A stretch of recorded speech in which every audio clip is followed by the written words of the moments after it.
para consumo pessoal, ainda na vigência da lei anterior de drogas, não da lei atual, os valores de fiança eram R$16, R$20, R$30. É claro que R$16, R$20, R$30, nos dias de hoje seria R$60 mais ou menos, não vincula ninguém ao processo. Imagine que um valor desse vincula alguém ao processo. Agora não. Agora, conforme a hipótese, o juiz pode decretar até 200 mil salários mínimos, o que dá um valor de 109 milhões de reais, considerados o salário mínimo atual, o valor do salário mínimo atual. E mais, a fiança passou a ser uma medida cautelar diversa da prisão.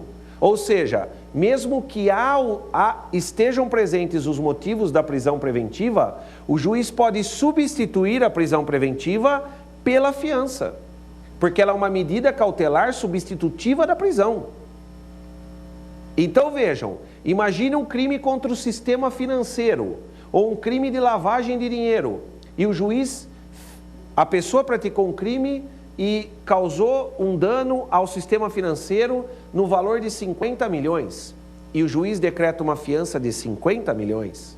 Dificilmente este réu tentará frustrar os fins do processo, porque se ele tentar frustrar as finalidades da fiança, haverá o quebramento da fiança e ele perderá dinheiro e ele ainda poderá ter a prisão preventiva decretada. Então vejam, se a fiança for bem utilizada doravante, ela será uma das medidas cautelares mais eficazes criadas pela nova lei 12.403 de 2011. Basta que a fiança seja relembrada. Ela estava lá no cantinho dela esquecido. Cabe agora aos juízes começar a dar mais atenção à fiança, principalmente em crimes com reflexos patrimoniais, em crimes econômicos, em crimes de tráfico, se nós entendermos que crimes de tráfico crime de tráfico pela Constituição é inafiançável. Enfim, em crimes com repercussão patrimonial, por exemplo, crimes de corrupção, não é? Crimes de corrupção, muitas vezes o que a sociedade quer é que o corrupto devolva o que ele subtraiu dos cofres públicos.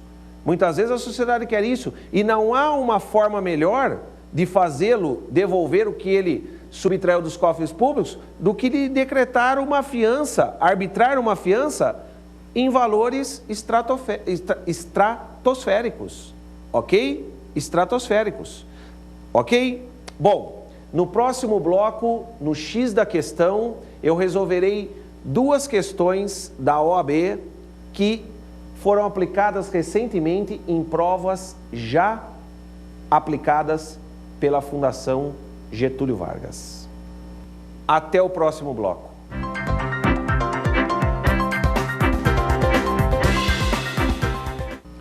Agora, nesse bloco X da questão, eu resolverei duas questões recentes de Exame Nacional da OAB, aplicadas pela FGV, que se referem a prisões processuais, ok?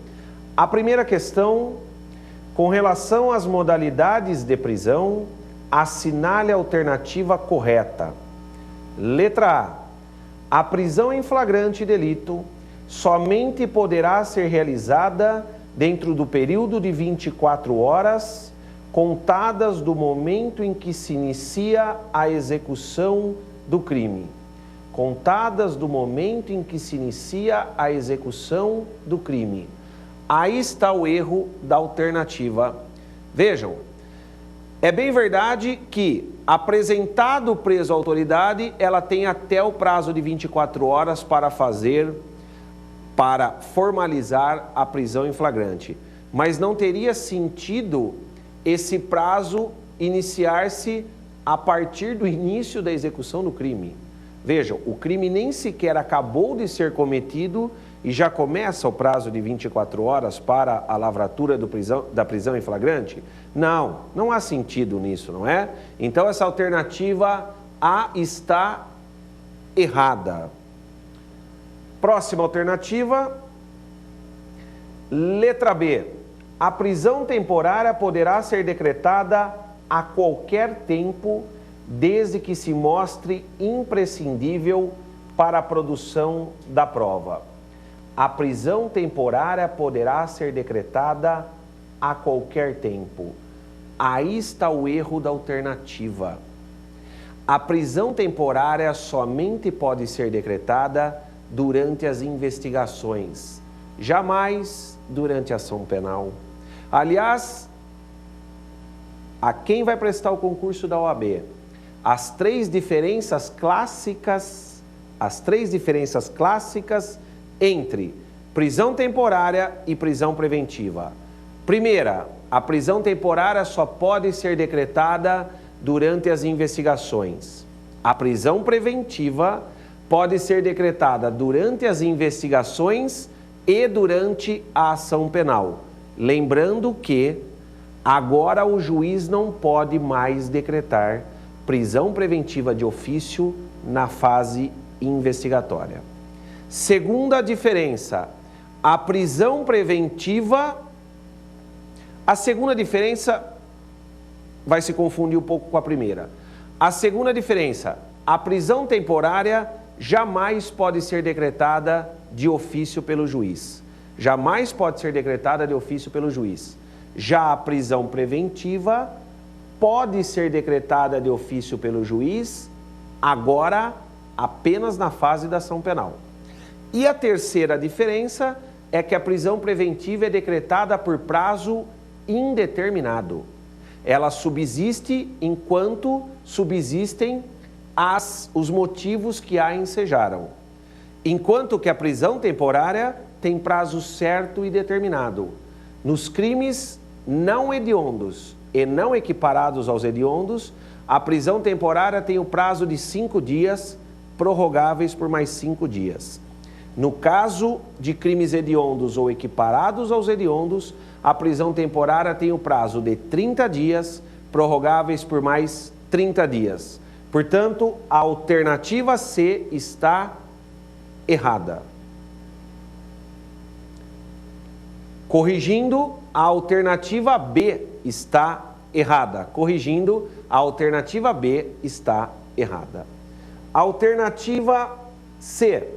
A prisão preventiva poderá ser decretada durante o inquérito policial. Prisão preventiva durante o inquérito policial. Essa alternativa é a correta. A prisão preventiva pode ser decretada durante o inquérito ou durante as investigações criminais, que podem ser por outro meio que não seja o inquérito, e pode ser decretada durante a ação penal. Repito uma vez mais. Agora, ela pode ser decretada durante o inquérito policial, mas não de ofício pelo juiz. Ok? Alternativa C, correta. Próxima alternativa. Alternativa D. Em caso de descumprimento de medida protetiva prevista na Lei 11.340 de 2006, o juiz não poderá decretar a prisão preventiva do acusado.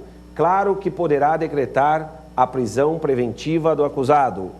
O Código de Processo Penal, no artigo 313, na redação nova, artigo 313, inciso 4, diz assim: em qualquer das circunstâncias previstas no artigo anterior, será admitida a decretação da prisão preventiva nos crimes dolosos, se o crime envolver violência doméstica e familiar contra a mulher, nos termos da lei específica, para garantir a execução das medidas protetivas de urgência.